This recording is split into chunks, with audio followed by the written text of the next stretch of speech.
나는 미국에 살고 있는 50대 돌직남이다. 2009년에 미국에 와서 16년째 살고 있다. 얼마 전 유튜브에서 미국에 살고 있는 돌직녀 영상을 보니 한국에 있는 친구들 때문에 상처를 받았다던데 나에게는 그럴 염려가 전혀 없다. 나는 친구가 없기 때문이다.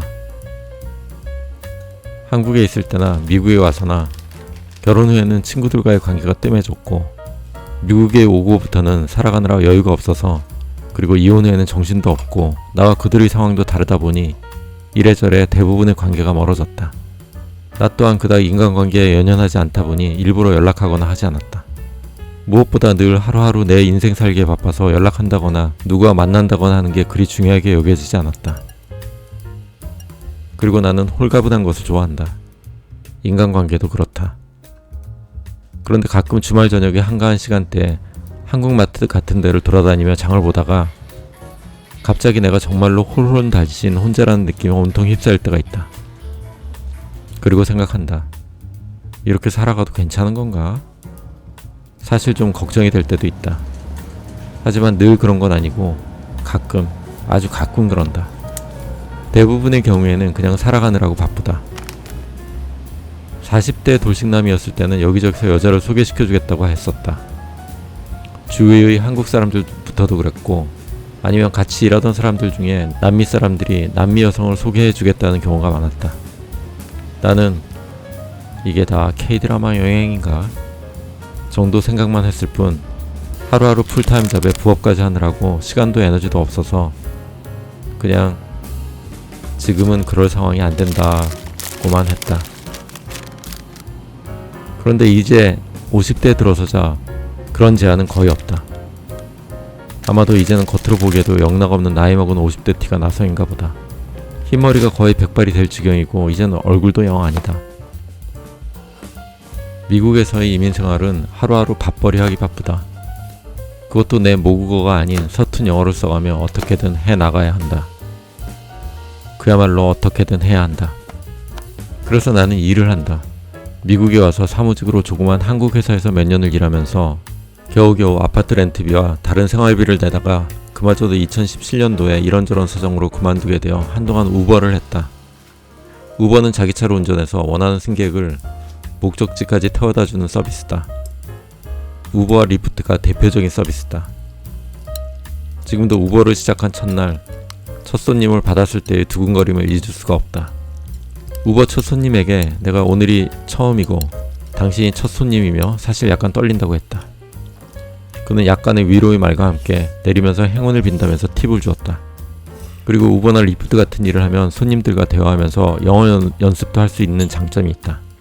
손님이 탔을 때 처음 두세 마디를 해보면 이 사람이 대화를 원하는지 아니면 그냥 조용히 가기를 원하는지를 쉽게 알 수 있다. 만약 손님이 대화 없이 조용히 가기를 원하면 조용한 음악을 틀어주고 그냥 운전만 하면 된다. 대부분의 경우에는 손님들과 대화를 하면서 간다. 우버나 리프트를 하면서 흥미로운 것을 한 가지 알게 되었는데 어떤 경우에는 그들이 의외의 속 깊은 자신의 사생활 이야기까지 하는 경우가 있다는 것이다. 그 이유는 미래에 이 사람과 내가 다시 만날 일이 없는 철저한 익명성 때문이다. 이런 대화가 시작되는 경우에는 마치 우연히 서점에서 새로운 소설책을 읽을 때처럼 아무 선입견이나 편견 없이 이야기를 들어주고 맞장구를 쳐준다. 그리고 그런 이야기들은 손님이 차에서 내리면서 끝나게 되고 다시는 이 손님과 만날 일은 없다. 이야기만 남는다. 어떤 손님은 한국에서 주한미군의 법무장교로 근무했을 때 일어난 이야기들을 해주었고 어떤 손님은 미국에서 한국 대기업의 로비스트로 일하는 이야기, 어떤 손님은 정부 외교부의 한국 담당관으로 일했는데 나에게 남북관계를 어떻게 생각하는지 내 의견을 묻기도 했다.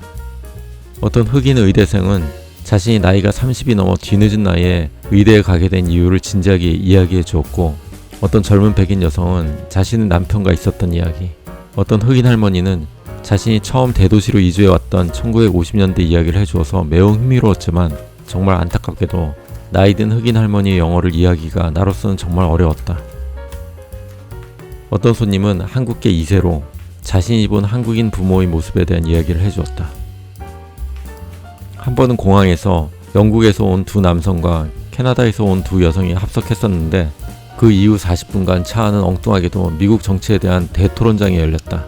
수많은 유머와 웃긴 이야기들이 오갔는데 나는 그 자리에서 엉뚱하게도 미국을 대표하는 토론자가 되어서 잘하지도 못하는 영어 때문에 진땀이 났다. 하지만 아무도 개의치 않았다. 정말 수많은 이야기를 들었다. 하지만 우버는 위험하고 피곤하다. 무례한 손님도 있고 술 취한 사람, 아주 가끔이지만 인종차별을 하는 사람도 있다. 심지어 보험금을 노리고 거짓으로 보험회사에 크레임을 하기도 해서 몇 주간 시간과 에너지를 쓰게 만들기도 한다. 그리고 장시간, 그것도 잘 모르는 지역을 운전하는 것도 위험하고 밤 시간에 어떤 손님이 탈지 예측할 수 없는 것도 위험하다. 몇 년 전에 실제로 미국에서 우버 드라이버가 손님에게 살해된 사건도 있었다. 그런 면에서 미국의 모든 우버, 리프트 운전자들에게 응원의 박수를 보낸다. 결코 쉬운 일이 아니다. 거기다 자동차 관리비, 예를 들어 엔진오일 교체비, 기름값, 타이어 교체 비용, 그리고 자동차 보험료 등을 내고 나면 일하는 것에 비해서 그다지 좋은 수입이라고 할 수도 없다. 그래서 그렇게 힘들게 손님들 태우고 다니는 것보다는 그런 모든 유지비나 지출이 필요하지 않은 일이 낫지 않을까 해서 지금은 스쿨버스를 운전하고 있다. 스쿨버스는 당연히 그런 모든 차량 유지비를 공립학교와 카운티에서 내준다. 뿐만 아니라 차량 보험료도 내가 낼 필요가 없다. 그래서 우버보다 낫다. 그리고 그보다 더 큰 이유는 건강보험과 카운티 공립학교 시스템에서 보조해주는 퇴직연금 때문이다. 내 나이가 벌써 50대라니. 그래서 나에게 퇴직연금은 매우 중요하다.